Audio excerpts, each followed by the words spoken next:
On today's episode, I'm continuing my 4 episode series where I talk about the top 4 prospects in the 2026 NBA draft because we all know Pacer Nation, we're picking top 4 or nothing. So these guys are important to break down. But today, I'm going to talk about AJ Dybantsa from BYU. I'm going to talk about how his offensive game could fit with the Pacers, what he could bring to the team on that end, some areas we may have concern with, and then on the defensive end, what he could bring to the team, what his physical tools could provide to our lineup that we haven't had since Paul George. And then I'm going to give my final verdict on if I believe he would be the best pick for our team moving forward, if he would help our team win the most as we're looking to win a championship in the near future. All coming up next on the Pacer Pulse podcast. What is up, Pacer Nation? Welcome to the Pacer Pulse podcast, the heartbeat of Indiana basketball. I'm your host, Sean Trader, and today, guys, I am going to break down AJ Dybantsa's game and how he would fit with the Pacers offensively, defensively, the areas I think that he has the most room for improvement in, if he's going to really maximize his potential and his fit with the team. And then I'll also give my final verdict if I think he would be the best pick for us in the top 4, if that would be the choice we need to make, especially if we're looking to win a title. So I don't think most of Pacer Nation is unaware of who AJ Dybantsa is. I mean, he's one of the top freshmen in a long time, along with Darren Peterson, Cam Boozer. These top 3 guys that they say, I think there's a top 4, of course, but these top 3 that have been highly recruited, highly rated. This is being touted as one of the best, I would say, overall potential top 3s of all time, I would say, in this draft. So a lot of people know AJ Dybantsa's name. But AJ Dybantsa, he's a 6'9" wing for BYU. He weighs 210 pounds. He has a 6'11" wingspan, which is elite, and he has a standing reach of about 6'10", which isn't bad. But my immediate takeaway with this is he has an NBA-ready frame. He has elite physical tools for a wing. So somebody that's that big on the wing at the 3 spot who could potentially play small ball forward, right? Or not even really small ball. He has the height to play it and the size, I would say. And he's going to add more muscle as he comes into the league. And he has elite athleticism. So you see a lot of these tantalizing attributes that he has physically. And it makes a lot of sense as to why a lot of fans, a lot of scouts, and all that are super high on Dybantsa and his potential. And that really screams a lot of his potential there. And obviously his offensive production that he's already shown so far in college. And that's going to lead me into where I want to break down his game first is the offensive end of the court and how he fits with the Pacers. What things he may like struggle with in terms of our system. But as of right now, AJ Dybantsa, he's averaging 24.5 points per game, which is he's a national leading scoring leader territory right there already almost. So elite scoring. He's averaging 6.6 rebounds, 3.8 assists, which is pretty good considering he's mostly known for like just kind of his own bucket getter type of guy. So 4 assists a game is pretty solid. He's shooting 54% from the field, which is elite. 35 to 36% on from 3 on low volume, and 75% from the free throw line. So my key takeaways: he's an efficient, high volume scorer with like secondary playmaking flashes, where 4 assists a game is no small feat, I would say. And I know he's getting a lot of opportunities with the ball, but just the fact he's able to make some reads out of some actions and whatnot. But his latest games, he had a 36-point game against Baylor. He had a 43.6 rebound, 3 assist game against Utah. And then he's just had multiple 30-plus point games and a near triple-doubles and all-around performances so far in his college tenure. So just highlighting some of his big scoring attributes and what he could really bring on the offensive side of the ball. So some of his strengths, I would say, he's a go-to scorer. I think we all know that, averaging 24 points a game, but it's something that the Pacers desperately need outside of Haliburton and Siakam. And this is what I loved about Mathurin, because he provided like another option in case of, let's say, Haliburton didn't have it going. Because we know even this last year when we made the finals, Haliburton had a lot of games, especially throughout the season, where he really struggled putting the ball in the basket. And we really only had like Siakam as the only guy that could kind of get his own bucket. So I know like Nembhard's improved a little bit, and I guess Zubac can to a certain extent, but he's not a guy you're just like giving the ball to and saying, hey, create your own shot. So Mathurin was clearly like elite at a 3 scoring level, where he just provided that other outlet in case of we needed it. So that's what I think he could provide for this team, of course, and who knows? He could even develop as the number one option on offense or second behind Haliburton once Siakam kind of gets a little older as well and maybe starts to slow down. But obviously, AJ Dybantsa has the potential to be a number one option on the scoring offensive end. But one of his strengths is he's an elite rim finisher. He's shooting like 70% plus, like at the rim, which is just insane. He has long strides with his length and athleticism that just allows him to finish at the rim at will. And he just has so much strength as well. It's just guys have a hard time staying in front of him because of his elite athleticism. Like I said, he's got long strides. He's able to play through contact. And it's just, he's a tough cover. And if he's not finishing at the rim, he's definitely drawing the fouls, which he's already the nation leader in fouls drawn. So that's always a good, what do you want to call it, barometer of how a player is going to transition to the NBA and be an elite scorer.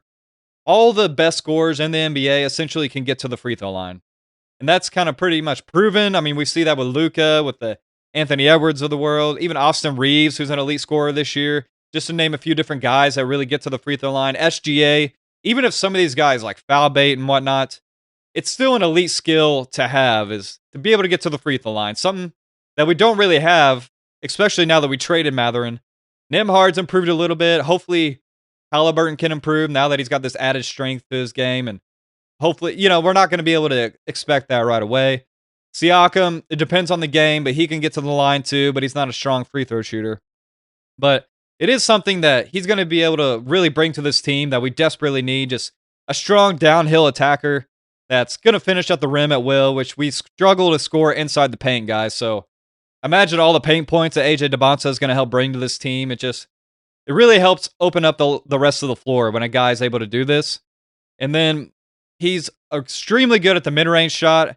He's a proven pull-up scorer, so he's able to just pull up from mid-range, and he's able to shoot over anybody, guys. He's 6'9" with like a 6'11" wingspan, so nobody's going to really be able to contest his shot that well besides like the Wembanyama's and some of those guys. But he's very good at creating separation off those shots and just like I said, firing over contested shots as well. I think that's going to transition very well where he's going to be able to hit some tough shots in the NBA, and I think he'll only get better at that as time goes on. And I only worry about that part because I worry about the shared spacing with him and Siakam, but I'll get to that.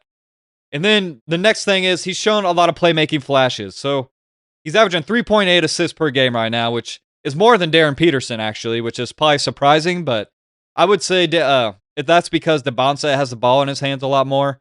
I may be wrong on that, so if I am, please let me know in the comments, but it seems like Dybantsa is a way more high-usage player, so he has a lot more opportunities to create with the ball, but even so, 4 assists a game is very solid for a 6'9" wing. And it's just his ability to pass out of double teams and as he's driving and kicking to open teammates. And maybe a lot of it is too, like if his teammates were hitting shots more, he would even average more assists. I'm not sure, but I think 4 is a solid number, especially for a freshman wing that wasn't really expected to be that kind of playmaker. But I want to dive into some of my concerns, at least with his offensive fit with this team, and that's he's a very mid-range heavy game. And obviously, like mid-range and like at rim, which at rim I know is a positive, but mid-range wise, we know that's where like Siakam likes to operate a lot. And do we want too many guys that are operating in the mid-range? And we know Nembhard likes to operate in the mid-range a lot too. Even Haliburton kind of picked up his mid-range shot a little bit more as the season went on last year.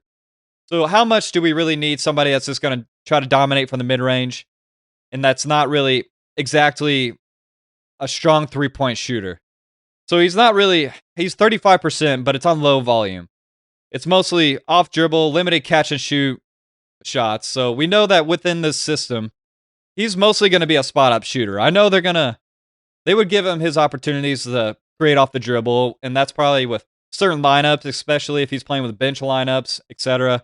He'll be one of the primary guys to be able to create his own shot, kind of like what we did with Mathurin. But I think if his long-term upside is to play next to Haliburton, of course, in the lineup, he's going to have to learn to be a better catch-and-shoot three-point shooter. And maybe that's just something he develops. It's too early to tell because you can't write off somebody as a shooter just yet unless they're just astronomically bad, which he's not. So, but I think it's such a limited sample size. It does paint a little bit of concern for me is the fact that is he going to be able to catch and shoot from three at a high rate because we're not a good three-point shooting team right now. And maybe that's because we're just missing Haliburton. Guys aren't getting as easy of shots. And we know how Shepard and Walker have been this year, even if they have improved lately. It's just, those aren't really guys you can fully rely on, in my opinion, to shoot 40% from three or 38 to 40% for the entire year. Or just, be high volume shooters. Even Emard, he has improved this year, but he's historically been a 35% three-point shooter or league average. He's not really someone that you have to be completely concerned with on the three-point line, but at least respect it a little bit. So that's kind of my main concern too, next to Haliburton as well. Is just, and then even playing with Siakam, like I said, is he going to occupy some of the same spots as Siakam does on offense, and is he going to be able to play off ball enough to where he's still able to complement Haliburton in that sort of way and be able to? He's going to get wide open threes, so maybe that's going to help his three-point volume and become a better three-point shooter because he is going to get better looks next to Haliburton. So maybe that's something to consider too, but those are two things I am going to worry about, is if he's going to be operating in the same space as Siakam and then not knocking down threes. And then he's mostly like a high usage scorer. So he's going to have to adjust playing next to a Tyrese Haliburton, who clearly has the ball in his hands a lot. So obviously so, because he's like one of the best playmakers in the NBA behind Jokic. So you want Haliburton having the ball as much as he can in his hands. So is he going to be able to adjust to a system where it's free flowing? It's less, hey, have the ball for 2 or 5 seconds at a time. This is what a lot of people had a problem with Mathurin. And I don't even think it's that necessarily as big of an issue, but if we're going to hold that standard to Mathurin, I have that same issue with Dybantsa, even if I think maybe with his passing is definitely better than what Mathurin's is. Since I would say his passing is better than what Mathurin's has been. But even Ben Mathurin averaged 2.5 assists per game in college, guys. So I know that's like an assist and a half more for Dybantsa in college right now. So I'm just saying, can we fully trust that playmaking ability is going to translate? We have to wait and see, but it's definitely more promising to see that he's averaging 4 assists a game. But it's just, is he going to be able to play in our free-flowing system where we're making quick reads, we're making quick decisions, we're running quick actions? It's a discombobulated mess where teams are struggling to understand what we're going to do with the ball. I'm just afraid if he's going to be a little more sticky with the ball in his hands, because we saw how that fit was with Mathurin, that a lot of people thought he didn't fit the Pacers' playing style. Even if I disagree, you need to have guys that can play in other ways too, in case of the Pacers' way isn't working. And then he just needs more space to create. So he might struggle early in the Pacers' flowing offense. So those are some of my big concerns with his offensive fit. And then I wanted to talk about his fit with Zubac a little bit too, now that he's a part of the team. I think they can have a good, strong pick and roll operating opportunities there, especially dribble handoffs as well, where Zubac is going to be able to set very good screens for Dybantsa, and he's going to at least have a roller that Dybantsa can drop off to. He's not like a high level, I would say, passer out of the pick and roll. So you can almost guarantee that Dybantsa is going to try to score off like a pick and roll opportunity over a handoff. But that's what I love about that fit with Zubac, is because Zubac is going to create so much space for Dybantsa to be able to get to the rim, something he's already elite at, that he's shown to be elite at in college, finishing 70+% at the rim. So I think that could be a huge fit in that sense, because Zubac is going to get him open for so many driving opportunities. And if he can continue to improve his passing and read the defense a lot better on those drives, I think it's only going to improve our offense even more to astronomical levels. And just, I think it's a good pairing on paper with Dybantsa and Zubac. So I'd be curious to see how that would be. But my big question is, can he play off of a heliocentric guard like Haliburton? And then now I want to dive into my defensive evaluation of Dybantsa, which gets a little bit more dicier. So the physical tools, right? We know that. We know he's 6'9", 210, 6'11" wingspan. Pretty much elite measurements you want out of a wing. A guy that is super athletic too, so you would think he should be able to guard at least 2 through 4 positions in the NBA. Maybe even some small ball fives if he has added more strength and whatnot. Maybe I'm reaching there, but still, you could see the potential. But he's got excellent vertical pop, like I said. He's just everything you want in a modern NBA wing. Closest physical profile we've seen since to Paul George. since Paul George has left the team. So I see that appeal in that sense, and I understand why it would be appealing, but a lot of this seems better in theory than what it's actually been. But his current production, it's been 1.3 steals per game, half a block per game. Same as Darren Peterson. So Darren Peterson, who's a lot smaller, plays a lot less so far, so maybe that's influencing the numbers a little bit too, but it's kind of concerning whenever a guy that small or that much smaller than Dybantsa is pretty much producing the same defensive numbers. He's got some flashes as like a point of attack defender, and he's got good on-ball discipline in moments too, so he's just very inconsistent with his effort and focus. I think it's like the biggest thing with his defense right now, especially considering all the tools that he does have, like I said. You would like to see him really lock down and put more of a focus on that end, because teams are going to want to see that two-way potential. And I know maybe like teams will just buy into his, I don't know, his physical attributes and just think, oh, we can tap into this. And I can understand why completely.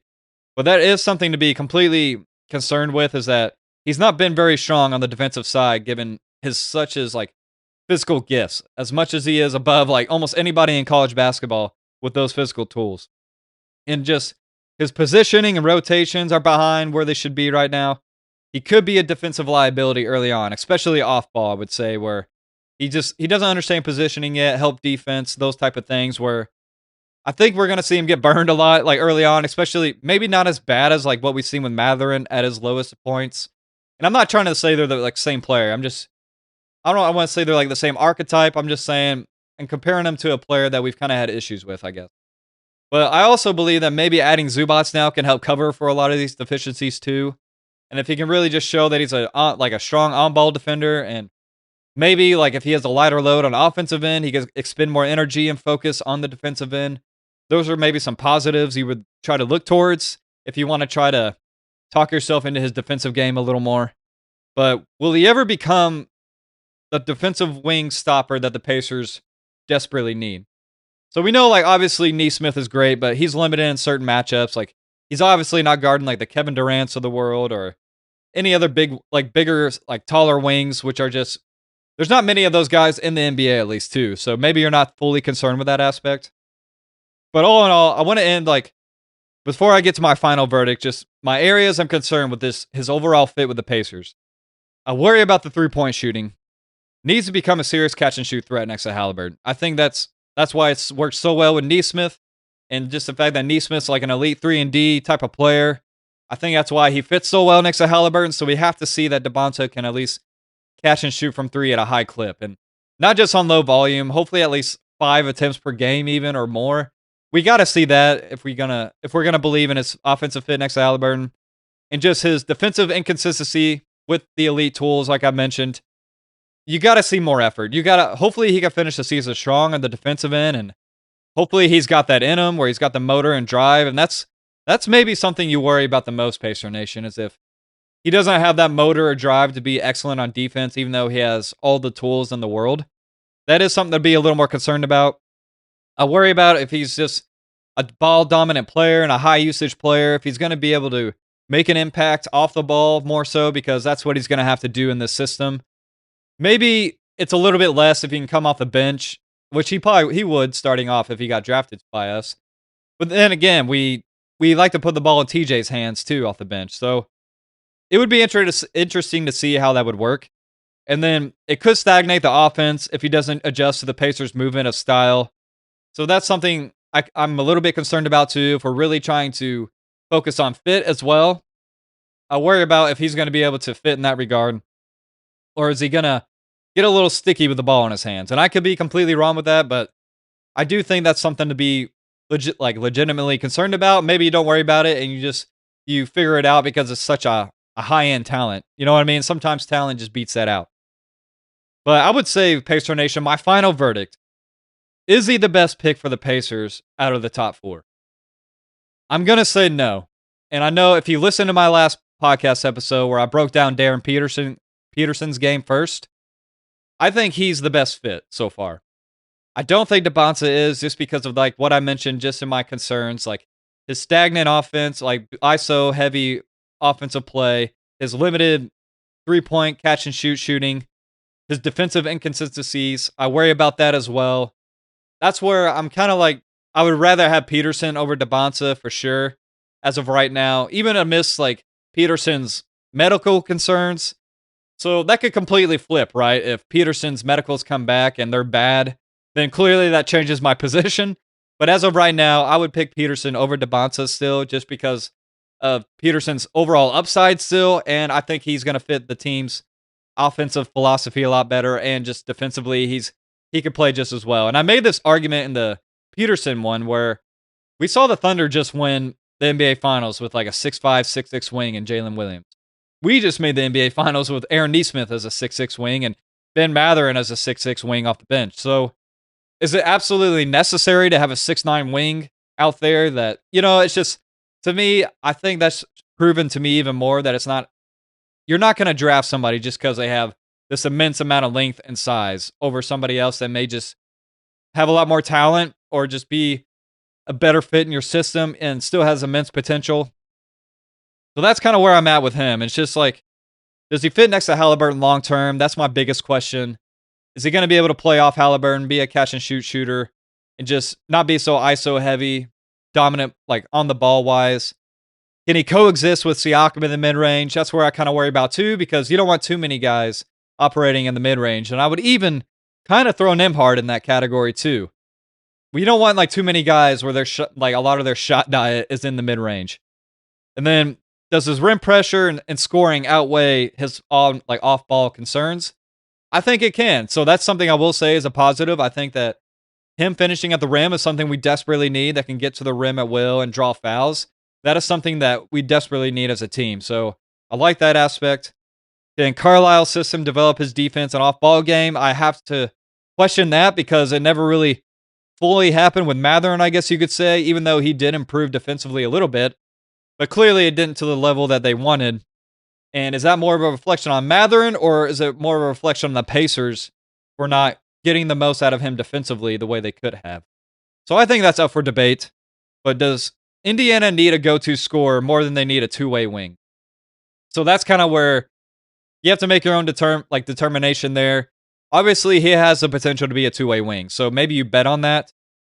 And that's where you just bank on the potential and you just roll with it from there.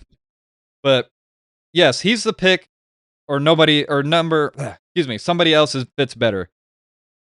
I think, like I said, Peterson fits better, guys. That's kind of my final verdict on that.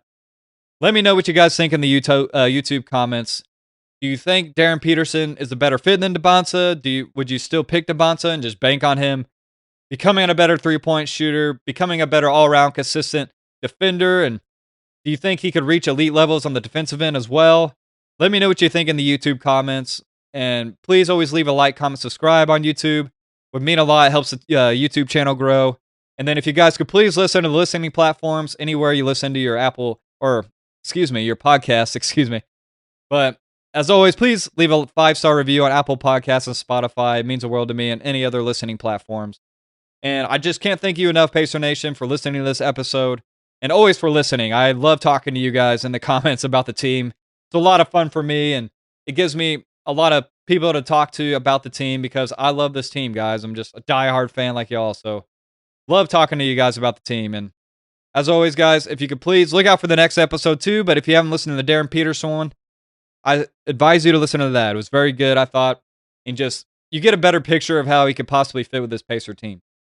But next episode, I'm going to do my third part of this series where I'm going to talk about Cam Boozer and how he would fit with the team, what he would bring on the offensive end, defensive end, give kind of like my areas of concern for how he would fit with this team, and then give my final verdict on if I think he would be a great pick or not for this Pacer franchise moving forward. But as always, Pacer Nation, I will talk to you soon.